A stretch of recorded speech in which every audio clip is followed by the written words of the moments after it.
Take action. Not hasty if it isn't required, but don't lose much time. Here's the time to act. When the idea is hot and the emotion is strong. That's the time to act. You say, Mr. Rohn, I'd like to have a library like yours. See if you feel strong about that. What you got to do is get the first book and then get the second book. Before the feeling passes and before the idea gets dim, action pronto, action immediate, action as soon as possible. Because if you don't, here's what happens. We call it the law of diminishing intent. We intend to when the idea strikes us. We intend to when the emotion is high. But now if you don't translate that into action fairly soon, now the intent starts to diminish. And a month from now it's cold. A year from now, can't be found. So act. Set up a discipline when the emotions are high and the idea is strong and clear and powerful. That's the time to set up the discipline. Somebody talks about good health and you're stirred. Say, right, I need to get a book on nutrition. Get the book before the idea passes and before the emotion gets cold. Go for the book. Start the library. Start the process. Fall on the floor. Do some push-ups. Action. Got to take action. Otherwise, the wisdom is wasted. Otherwise, the emotion soon passes. Unless you put it into a disciplined activity. Capture it. Disciplines is called how to capture the emotion and how to capture the wisdom and translate it into equity. Disciplines. Now, here's what's important about disciplines. All disciplines affect each other. In fact, here's a good philosophical phrase. Everything affects everything else. Nothing stands alone. Don't be naive in saying, well, this doesn't matter. I'm telling you, everything matters. There are some things that matter more than others, but there isn't anything that doesn't matter. Okay. We all pity the man who says, well, this is the only place I let down. Not true. Key to take home. Every letdown affects the rest of your performance. Every letdown affects the rest. This is part of the educational process on personal development. If you don't take the walk around the block, you probably won't do the apple a day. If you don't do the apple a day, you probably won't start building your library. If you don't build your library, you probably won't keep a journal, and you won't take pictures, and then you won't do this, you won't do wise things with your money, won't do wise things with your time, won't do wise things with your possibilities and relationships, and the first thing you know, 6 years of that accumulated, and we say you have messed up. So the whole key to reversing that process now is to start picking up these disciplines. Now here's the positive side. Every new discipline affects the rest of your disciplines. Every new one affects the rest. That's why action is so important. The least action, the smallest action. Take it. Because when you start accomplishing and the value starts to return from that one action, it'll inspire you to do the next one and the next one and the next one. You start walking around the block, it'll inspire you to get an apple. Get an apple, it'll inspire you to get a book. Get a book, it'll inspire you to get a journal. Get a journal, it'll inspire you to grow, develop some skills. All disciplines affect each other. Every lack affects the rest. Every new affects the rest. The key is to diminish the lack and set up the new. And you've started a whole new life process. Key. Also, one more thought on discipline. Here's the greatest value of discipline. Self-worth. Self-esteem. People are teaching self-esteem these days, but they don't connect it to disciplines. The least lack of discipline, and it starts to erode our psyche.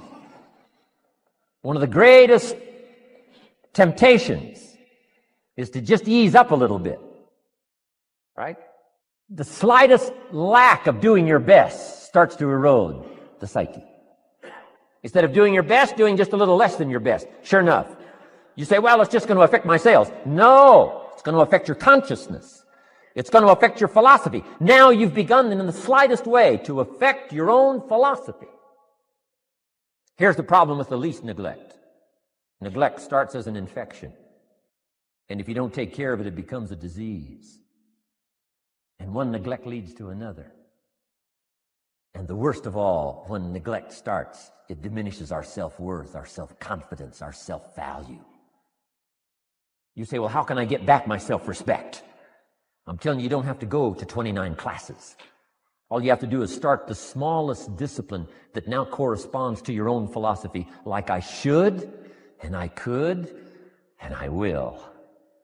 No longer will I let neglect stack up on me so that I will have the sorry scenario 6 years from now, giving some excuse instead of celebrating my progress. That's the key to discipline. Okay? Let's get kids involved in the least of disciplines. One more, and then one more, and then another one, and then another one, and then some more. And the first thing you know, you're starting to weave the tapestry of a disciplined life into which you can pour more wisdom and more attitude and more strong feeling, more faith and more courage. Now you've got something, a vessel in which to put it. And now the equities start to flow. And the early return, I'm telling you, if you'll start this process, the early return will have you so excited. You'll commit yourself to this strategy for the rest of your life. You'll never go back to the old ways. Join a new crowd. Join a new group. The disciplines to do it. Take action. I recommended the last time I was here, the little book, Richest Man in Babylon, and I said I've lectured now to over 3 million people in the last 33 years, and I've recommended this little book to almost all of them, I think. Guess how many have actually gone and got this little book? Answer, very few. My best guess is 10%. Such an easy thing to do. In that last seminar, right, I suggested this little book, number one, is easy to find. Number two, it's easy to buy. The most you can pay for it, $6, $7, $8. You can borrow that from your kids. And number three, it's easy to read. It's in story form. That's why I use it for teenagers, teaching them how to be rich by 40, 35 if you're extra bright, much sooner if you find a unique opportunity. But if it's easy to find and easy to buy, and if it's easy to read, why wouldn't everybody go get it? We don't know. What do you know? You don't know. I don't know. Nobody knows. Here's how profound it is. Some do and some don't. Now here's the numbers. About 10% do. 90% don't or won't. And we don't know the mystery of that.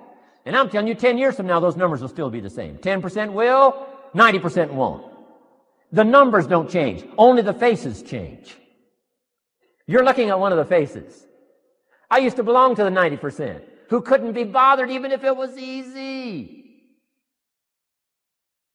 Guess how many people have a library card? Wisdom of the world available. Transform your life in any value amount you want. By the way, how much is a library card in Texas? Free. Here's what free is. Easy. I mean, it can't be any easier than free. Somebody says, well, would you bring it by? Well, no. At least you got to go get it. No. Wisdom of the world available. Transform your life spiritually, socially, personally, economically, and every other way. Teach you how to be rich and powerful and sophisticated and healthy, influential. How many people have a library card? Answer, 3%. 95, 97% couldn't be bothered. Guy specializes in happy hour, but he doesn't have a card. And now readily and quickly blames the government and blames his company and blames policy and blames the pay scale. When if he only knew, if he joined the 3%, here's my advice to you today. Walk away from the 97%. Don't talk like they talk. Don't act like they act. Don't go where they go. Don't specialize in what they specialize in. Throw away the blame list they cling to. Start you a new life. You say, well, is it as simple as getting a library card and the 3%? And the answer is, of course. Of course. That's how easy this stuff is. This is so easy. It's so simple. It's not complex. You don't need a 2,000-year-old guru. You don't need multi-track affirmations. I'm telling you, don't. Affirmation without discipline is the beginning of delusion. Don't let somebody sweep you into some contrary way to nature itself says, unless you labor. The miracle of the seed and the soil and the seasons and God and all the other stuff that's available, sunshine and rain, that's not available to you by affirmation. It is only available to you by labor. So labor well. Okay. Learn well. Discipline yourself well. I used to wonder why two people could work for the same company, one make twice as much money. Now, see, that used to puzzle me. And maybe they were the same age, graduated from the same school, live in the same community, work for the same company, with the same products and the same services. They've got the same traffic, the same problems, and one makes $1,000 a month, the other one makes $2,000 a month. Now that was my puzzling question. Why would this long list be the same and the money twice as much? I asked, what's the difference between $1,000 a month and $2,000 a month? And I don't mean $1,000 a month, right? I could figure that out. But what makes the difference? Why would one person do twice as well, 3 times as well? Speaking economically. Now, I know there's more than one way to do well. I understand that. But in this little narrow area called compensation, what's the difference? Well, back then, with my faulty thinking, I'm trying to reason it out. I thought, well, maybe time makes some of the difference, right? Some people do better because they have more time. I used to say, Harold ought to be able to do well. He's got a lot of time. If I had all of Harold's time, I could do well. Now, that's got to be dumb, right? Number one, you can't get somebody else's time. A guy says to me one time, he says, you know, if I had some extra time, I could make some extra money. I said, then forget it. There isn't any extra time.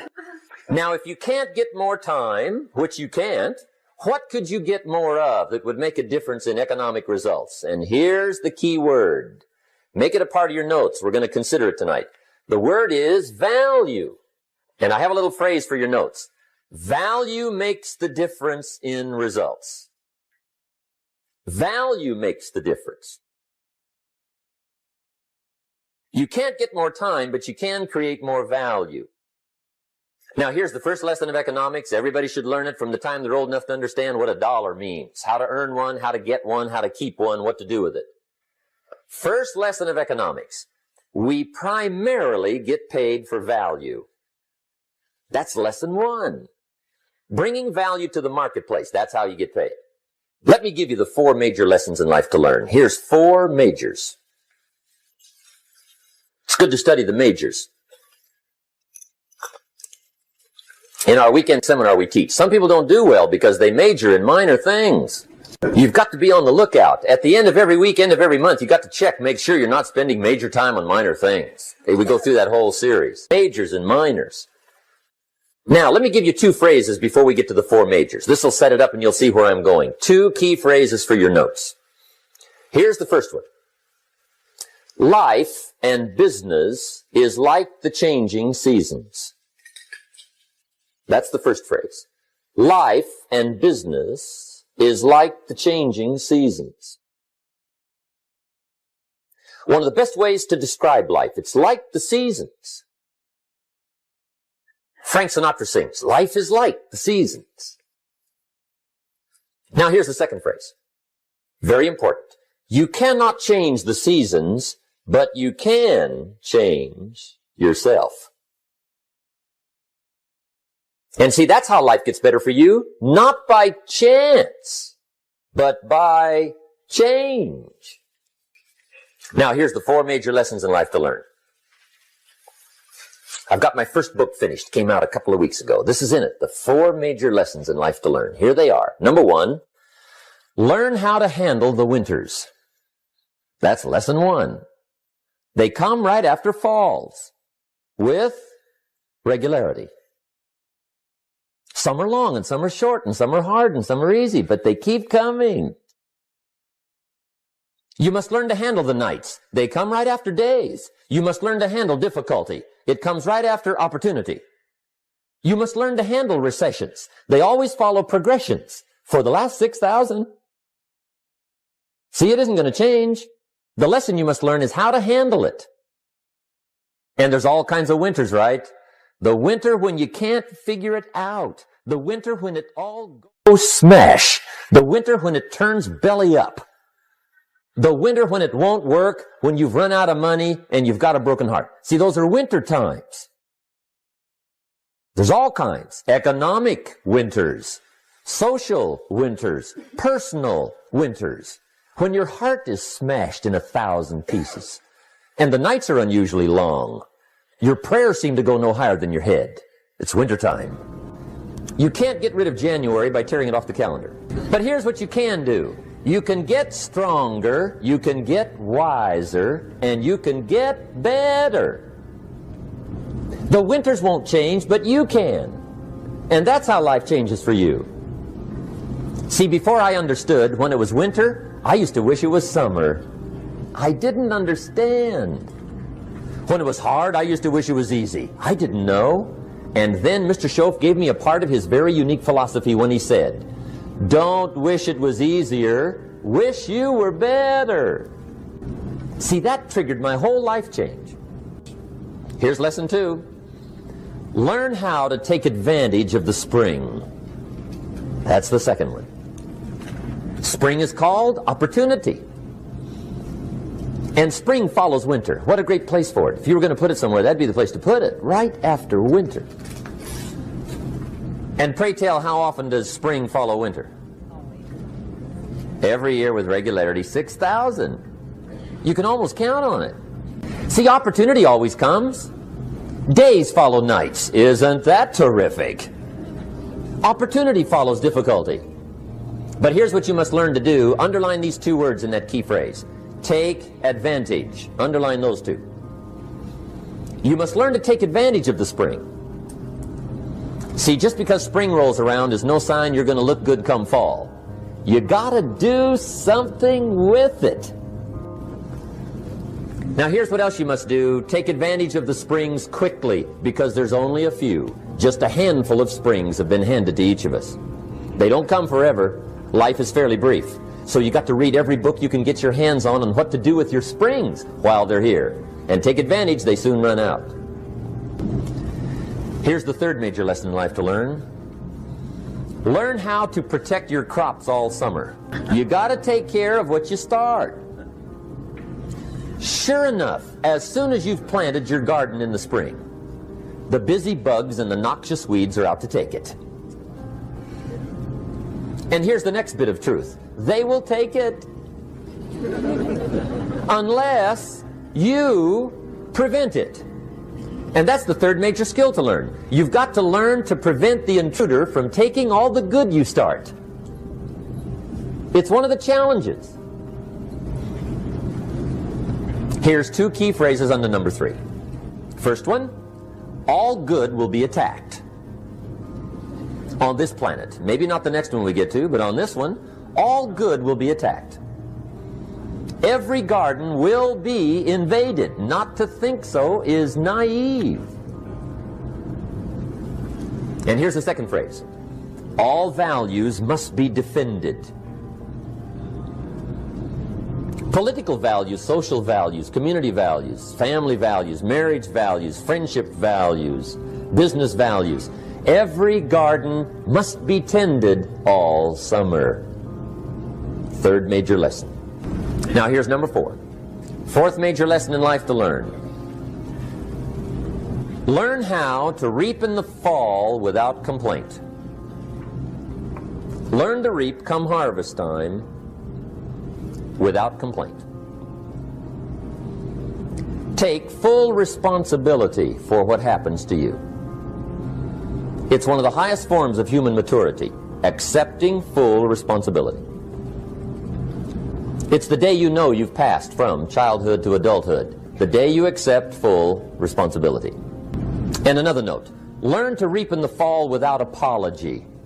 Without apology if you do well, and without complaint if you don't.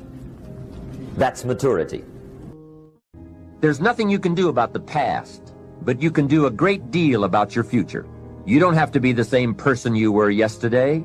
You can make changes in your life, absolutely startling changes, in a fairly short period of time. You can make changes you can't even conceive of now. If you give yourself a chance, your abilities will grow. You have untapped talents and potential that you haven't even reached for yet. And as time goes on, you'll be able to reach deeper and deeper. The first thing you'll know, you'll be able to do things you never thought you could do. You'll be able to handle things you never thought you could handle. You'll have ideas. It's like an ocean here. Here, success is not in short supply. It isn't rationed, so that when you step up to the window, it's all gone. No, no. Well, if that's true, what is the problem? Well, the problem is, some people go to the ocean with a teaspoon. Have you got the picture? A teaspoon. What I suggest you do in view of the size of the ocean is trade your teaspoon for at least a bucket. And you will look better at the ocean with a bucket. Kids won't make fun of you. Now here's something else to remember about asking. There are two ways to ask. One is ask with intelligence. It didn't say ask intelligently, but I'm sure it meant that. Don't mumble. You won't get anything by mumbling. Be clear, be specific. Intelligent asking means how high, how long, how much, when, what size, what model, what color. Describe what you want. Define it. Remember, well-defined goals are like magnets. The better you define them, the stronger they pull. And give your goals purpose. Answer both questions. What do I want? That's the object. And the second question, what for? That's purpose. Purpose is stronger than object. What you want is powerful and it will pull. But what you want it for is more powerful. Here's the second way to ask. Ask with faith. Faith is the childish part. It means believe you can get what you want like a child, not an adult. Many adults are too skeptical. They've lost that wonderful childlike faith and trust. Don't let that happen to you. Believe in, have faith in yourself and your goals. And get excited like a child. Childlike enthusiasm. Nothing can beat it. Kids think they can do anything. How exciting. They hate to go to bed at night and can't wait to get up in the morning. Develop that kind of enthusiasm toward your life and your goals. And be curious like a child. Kids can ask 1,000 questions. Just when you think they're finished, they come up with 1,000 more. They'll drive you to the brink. But it's really a virtue. Have plenty of curiosity. Ask questions. That's how you learn. Here's the next one. Look around. You might have overlooked some people that need to be recognized. You might have overlooked some talent that you could be using to help in the training and conduct meetings. Don't miss some of the gifts that are close by you. Look around and say, who's doing a good job that maybe I've missed this last year? Look around and see if there aren't some people who need to be lifted up, who need your inspiration, who need your presence, who need your time. Here's the next one. Look down to the work. Look down to the soil that's ready for the seeds of opportunity that you will share by your voice and your invitation and your language and your meetings, your presentation. Look down to the work that your hands can work miracles. Look down to the task and see if there aren't some things you might have missed this past year you can pick up on this year and work miracles for yourself, for your future, for your organization. Here's the next one. It's a word of caution. Look out for the enemy that's on the outside as well as the enemy that's on the inside. Look out for your own thoughts that might deceive you, saying you're too short, you're too tall, you're too old, you've never done it before. What makes you think you can do it now? Look out for the temptation. I've told the story and it bears repeating. An ancient story that said there were two nice people. This is not a story of one bad person and one good person. The storyteller says this is a story of two nice people. However, and I want you to underline the word however, because that's the drama of life. However, one built his house on the rock, and the other built his house on the sand. And sure enough, the storms came as they always do, and the one that built his house on the rock was saved. The one that built his house on the sand was lost. Here's what it means. Nice people can make careless decisions. Nice people can make foolish decisions. None of us are above temptation. That's why the great prayer says, lead us around temptation. Hopefully deliver us from the evil. Tempted to cross the line. A customer shows up across the street from where you live. And it's so easy to say, rather than being taken care of by someone who lives so far away, I can take care of you because I live just across the street. Don't listen to the tempter. Stay on track. Build on the rock. Look out for your own mind that would tell you your dreams can't come true. Look out for your own thoughts that would tell you that it's not going to work that well for you. Look out for that. Here's the next one. Look inside. Some of you have just started to develop your talents and your skills and your abilities. Some of you have done enough to reach this level, to reach these tables, to be in this room. But I promise you, if you go home and take another look inside, here's the question to ask. What else could I develop of my mind and my spirit and my talents and my ability that would make me more valuable to myself, to my family, to my organization? What else could I do?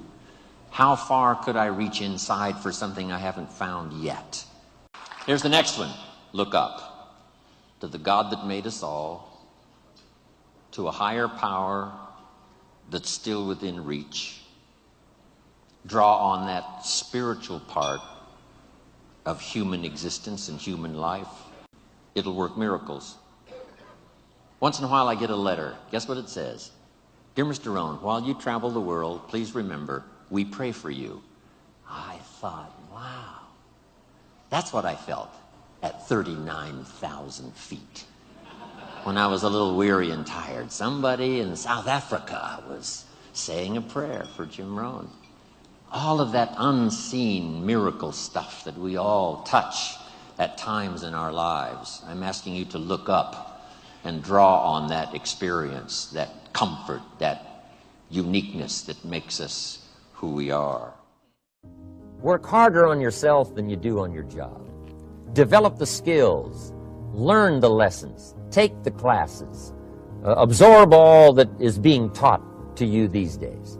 And then later on, of course, you can sort it out, what's valuable to you and how to refine it for your business and for your life and for your future. But the main thing is to get it and start this process of personal change, personal development. And let me say it one more time. If you will change, everything will change for you. You'll never be the same. You'll keep growing. As you look back on a few months, look back on a few years, you won't believe the progress you can make. Economically, your relationship with your family, your friends, and whether you're in sports or economics or whatever, I'm telling you, that whole process of committing yourself for personal change, personal value, can really make your life unique and worthwhile. Now let's cover the second subject, on setting goals.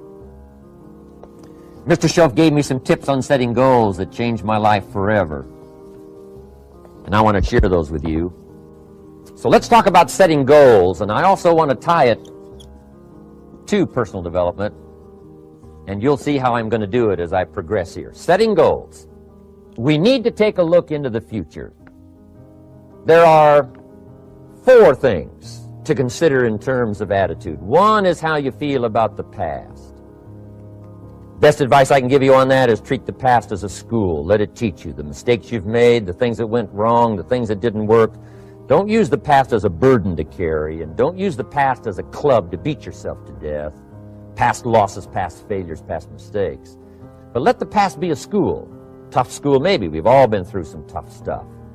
So if you feel good about the past, draw from it for experience and let it teach you. Then next is how you feel about the future. We've got to have the future well designed. The future is called the promise. And here's what we teach in our leadership series. The promise of the future can be an awesome force for your own future. The promise of the future, designing the future. There's 2 ways to face the future. One is with apprehension, and the other is with anticipation. I promise you, in my travels around the world, most people face the future with apprehension. And here's why. They don't have it well designed. They've sort of left that up to someone else to fix. But here's the best way to face the future, with anticipation. And you can face the future with anticipation if the future is clear, if the future is well designed. And I would like to have you consider some thoughts with me that help me to really change my future by giving it some thought and some consideration. And here it is. In setting goals, it's very simple. Number one, decide what you want. You just take a little time. You sit down and say, what do I want? What kind of skills do I want? What kind of income do I want for the future? What would I like? Where would I like to go? Places I'd like to visit. Habits I'd like to acquire. Skills I'd like to have. You just take a little time to think about what you want. Economics, friendships, people you'd like to meet, places you'd like to go. You just take some time. And then I suggest, when you've thought about what you want for the future, make a list. Just jot it all down. It's really a very simple process. And then here's number 3. Keep all the old lists. I'm telling you, this served me so well, keeping my old list of goals. I look back now 10, 20 years ago at goals I set, lists I made, and I smile now because here's what I thought was so important, 20 years ago. Now some of those things aren't even on my list. I've got a new list. I've grown. I've changed. I've matured. But I give you that advice. Decide what you want. Number 2, write it down. Number 3, keep the old lists. And then here's number 4. When you get something that's on one of these lists, check it off. Part of the fun of having a list is checking it off. And then if you can add some drama to checking it off, see, that's what really helps. I set a goal to go to Spain many, many years ago. And when I finally made my first trip to Spain, I had that journal with me that had that list in it.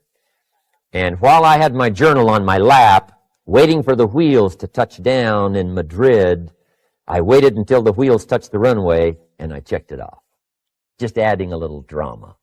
So, part of the fun of having a list is checking it off. Now, here's what's important about the lists and designing your future. If the future gets clear, the price gets easier. Because you got to remember, for every promise, there's a price to pay. Everybody's got to pay the price. Everybody's got to do the deal. Everybody's got to do the disciplines. Everybody has to pay. But here's what I've discovered. If the promise is clear and powerful, the price is easy to pay. The price is some classes. The price is a few books. The price is a few disciplines. The price is finding something that'll make your life better, make you grow, make you change, make you develop. So the first part of the key is to design the promise. Then, what is the price to pay? I'm telling you, the price will be easy. Anybody in my audience can pay it, no matter where you are, where you come from. Color doesn't matter, religion doesn't matter, where you grew up doesn't matter, circumstances don't matter. I'm telling you, if you'll make the promise of the future clear for yourself, the things you want, the places you want to go, the things you want to have, the person you want to become, the skills you want, the homes you want, the future you want, the friends you want, all of the values of life that you could possibly want. If you'll make that clear, make those lists, and be serious about it, I promise you it's an easy price to pay.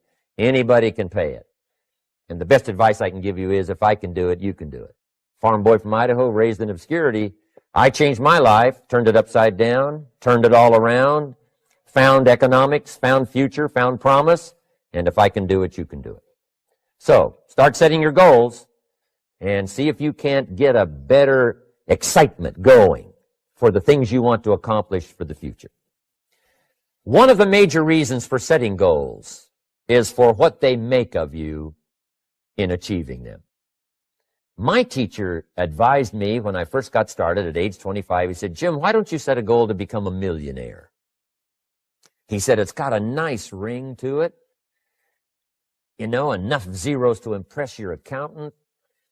And he said, I'm here to help you. You're only 25 years old. You've been to 1 year of college. You've got a beautiful family, every reason to do it. Why don't you set a goal to become a millionaire? And he said, here's why. And I thought, he doesn't need to teach me why. Wouldn't it be nice to have $1 million? He said, no, then you'll miss it. He said, here's why. For what it will make of you to achieve it. I'm telling you, that statement changed my life. Set the kind of goals that will make something of you to achieve them. He said, now, once you become a millionaire, what's important is not the money. I thought, that's kind of strange teaching. He said, honest, it isn't important. He said, you could just give the money away. Now, I did better than that. I lost it all. By the time I was 31, I was a millionaire. By the time I was 33, I was broke. And I'll tell you a little bit about that story later. But when I lost all my money, guess what? I found out Mr. Schoaf was right. What was valuable was not the money. What was valuable was what I became to earn the money. The skills I had, the knowledge I had about the marketplace, the values that I had going for me. They were more valuable than the money. And here's an important statement to remember. It's not what you get that makes you valuable. It's what you become. So part of the key here is to set the kind of goals that will make something of you. Don't set them too low so that you don't have to grow and you don't have to read and you don't have to try and you don't have to stretch. Don't set them too low. And then don't sell out.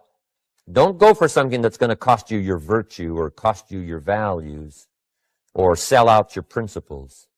There's a good middle road here to follow. Goals that will inspire, goals that will help you grow, change, develop, and become better than you are. Okay. Now let's talk about financial independence. How to become rich by 40, 35 if you're extra bright, much sooner if you find an opportunity like I did. Let me show you how I did it. Financial independence.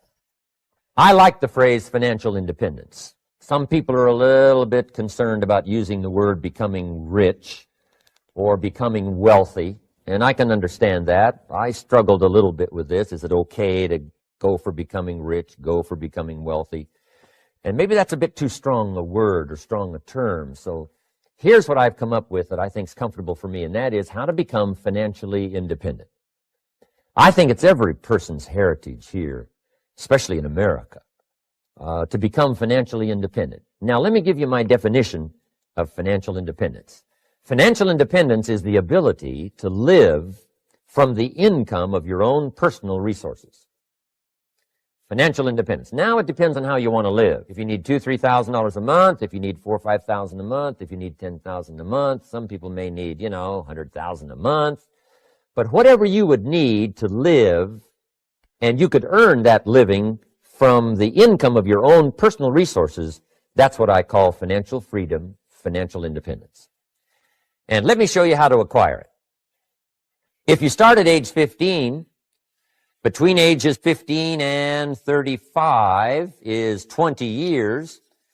And in my personal opinion, based on my own studies and my own experience, 20 years, in my opinion, is enough time to become financially independent. If you're not, you don't live in the wrong country. Probably what's happened is you have the wrong plan. And it's easy to be a nice person with the wrong plan. I found that when I was 25 years old. I was broke at age 25, and I was a nice guy. You would have liked me. But I'm telling you, my plans up until then, especially my financial plan, left me broke.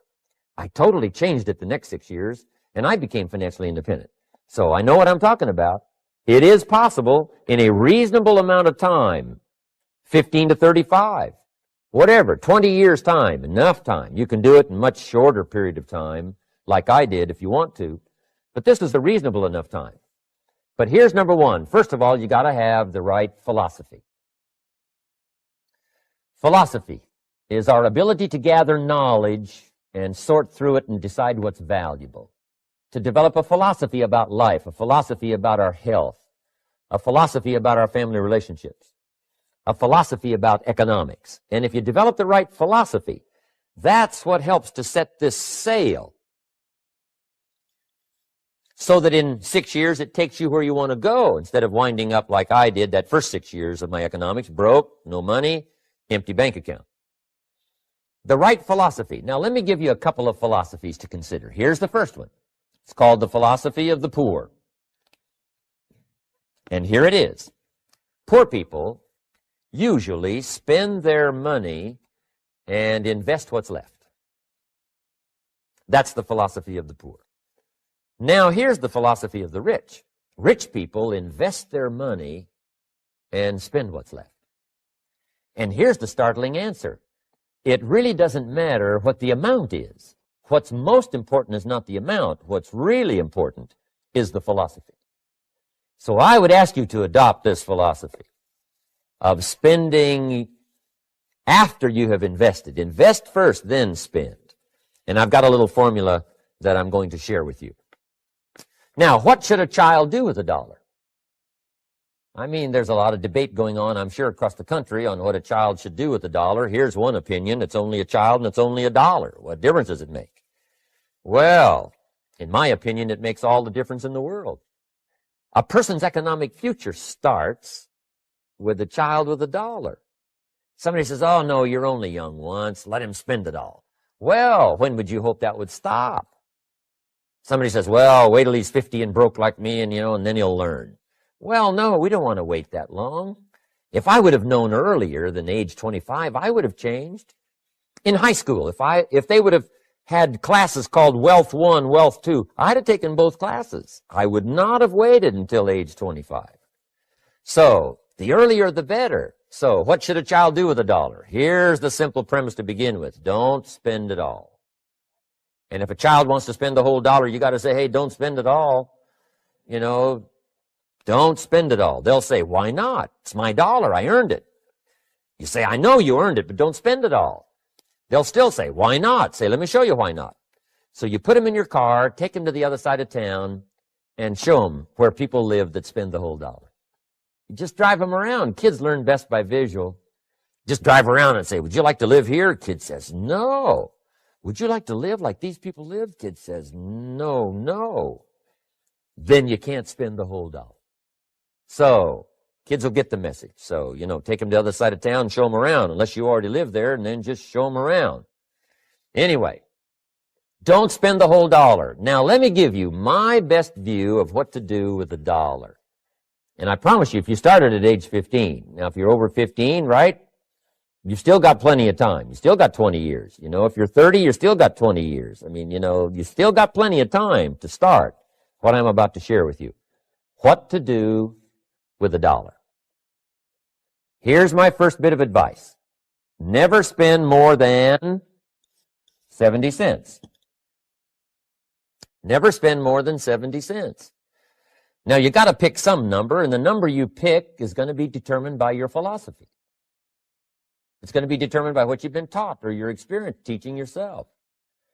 When I first met my teacher, Mr. Schoaf, I was at about 110% of each dollar. I'm down at Budget Finance, hawking my furniture and my car one more time. And then I learned a whole better formula for financial independence. Number one, don't spend more than 70 cents. Now, kids say to me, well, okay, what do I do with the other 30 cents? And here's what I teach them. 10 cents for charity. Charity or church or helping people that can't help themselves.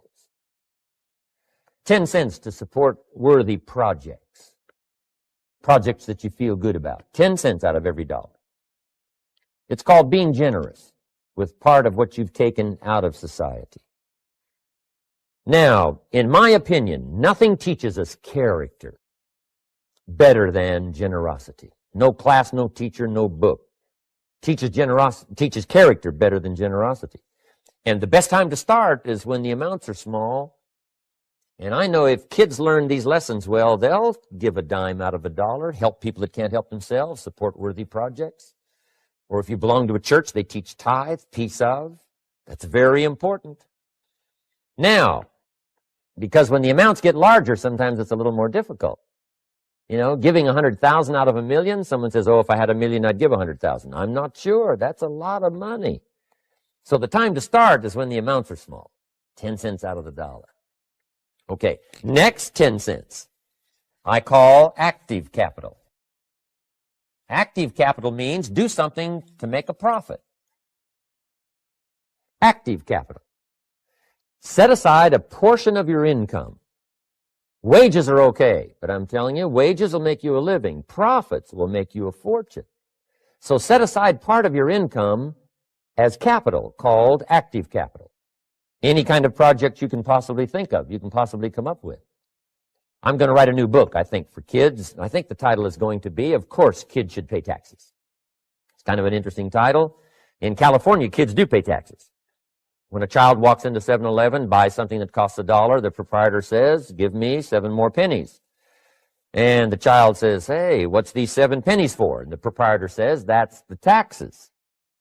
Kid says, well, hey, I'm only 8 years old. proprietor says, congratulations, you're my youngest taxpayer.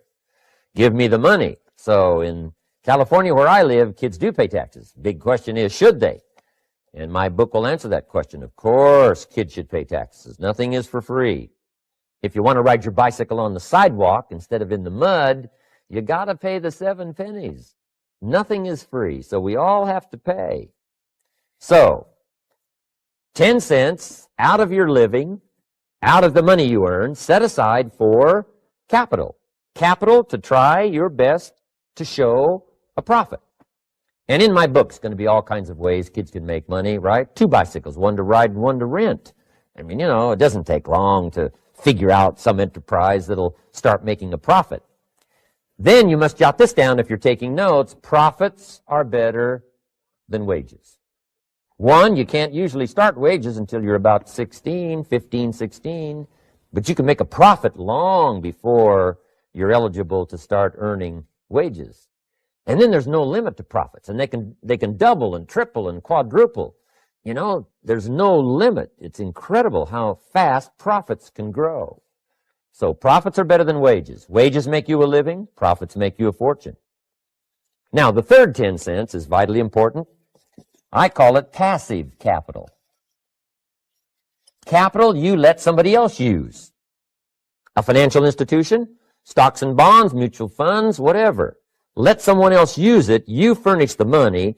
They use it to make a profit, but they pay you for the use of it, called interest. And here's one of the things that'll make you financially independent fairly quickly, and that's called compound interest. And this is how you get it. Letting someone else use a portion of your money, your substance. They show the profit, they pay you interest. And this passive capital, I'm telling you, over a sustained period of time, if you'll develop this little 10, 10, 10, and 70, especially starting at age 15, I'm telling you, by the time you're 35, you will be financially independent. You'll have the ability to live from the income of your own resources. And then one more point on passive capital. There's a Bible philosophy. I'm an amateur on the Bible. But there's a Bible philosophy that teaches the borrower is servant to the lender. And if you want to be in a powerful position as you grow older, finally when you become mature, maybe have your own business, things have worked out for you for the future, the position you always want to be in is the power position, and that's called the lender. The lender is the power position. So if kids learn early enough, and then you ask them what they'd like to be when they grow up, I'm telling you, once they understand, they'll say, well, one of the things I want to be is one of those lenders. That's the power position, not the spender. No, you'll be pitied the rest of your life if you just become a spender. You got to become a lender. And I think this is the one formulas to follow. 10 cents out of every dollar. Let someone else use it. Be the lender, power position. Then try to show a profit.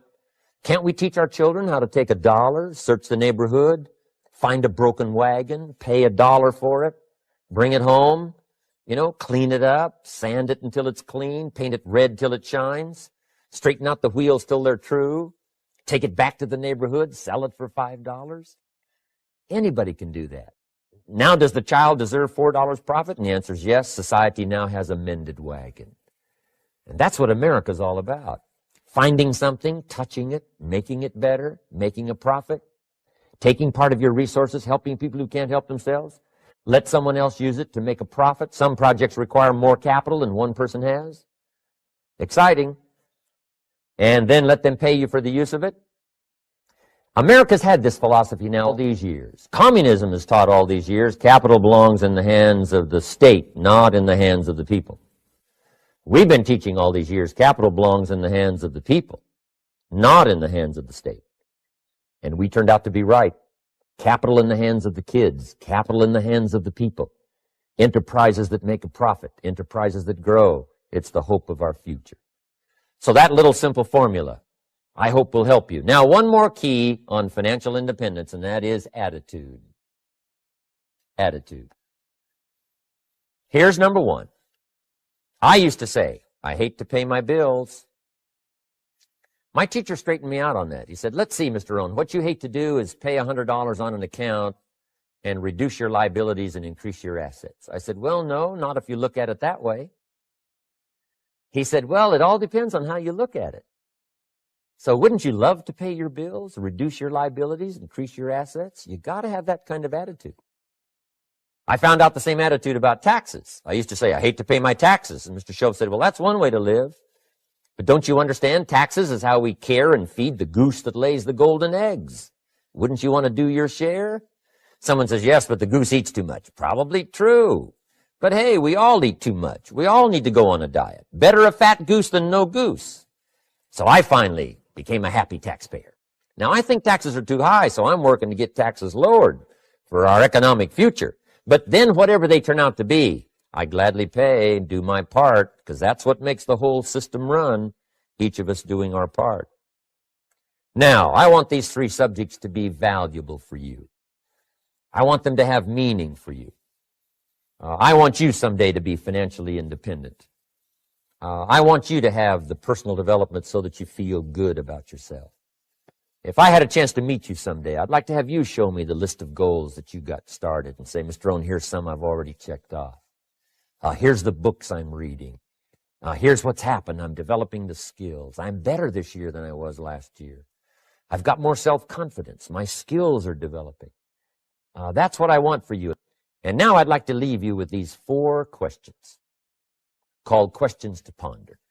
These questions were valuable for me, and I want to make them valuable for you. Here's the first one, why? We all ask why we should work this hard, why take that many classes, why go to school that many years, why take the notes, why read the books, why work that hard, why put yourself through the push-ups and the disciplines. Why? Good question, why?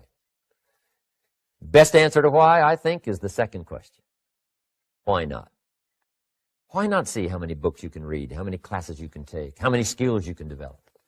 Why not see how valuable you can become to the marketplace and to your friends and to your family? Why not see what you can make of yourself? Why not see how far you can go, how much you can see, how much you can earn, how much you can share? Why not? That's the heritage all of us have, in America especially, is to see what we can make out of our lives now that we've been given this extraordinary opportunity. Now, my third question I'd love to ask you in person. But since I can't do it in person, I want to ask it of all of you. But I want you to take it personally. And my third question is, why not you? Why not you? With good self-esteem. Why not you starting to change and setting goals? Why not you starting to make progress toward financial independence? If I can do it, you can do it. I wished I had a lot more testimonials here today besides mine. A whole steady stream that would come by and tell you their story. Someone who started with nothing, finally run a big enterprise. A mother who was on welfare, now she owns her own business. In addition to my story, I wish I had a lot more. And if all of them told their story, guess how they would probably wind up their story? They'd probably say, just like me, why not you? If we can read, you can read. If we can change, you can change. If we can figure it out, you can figure it out. If we can turn it around, you can turn it around. There isn't anything you can't accomplish. That's what those testimonials would say. And so I want to say it to you personally. Why not you? You've got the brains. You've got the stamina. You've got the vitality. You've got the interest. You've got your life ahead of you. You've got the future. You can do it. If anybody can do it, you can do it. If one of us can do it, hey, we all can do it. And now here's my last question. Why not now? This is a good time to set your goals, work on yourself, work on your skills. What a good time to get it together. What a good time to start this process. Personal development, growing, changing, developing, having a good plan for your money and for your life and for your future. Why not now?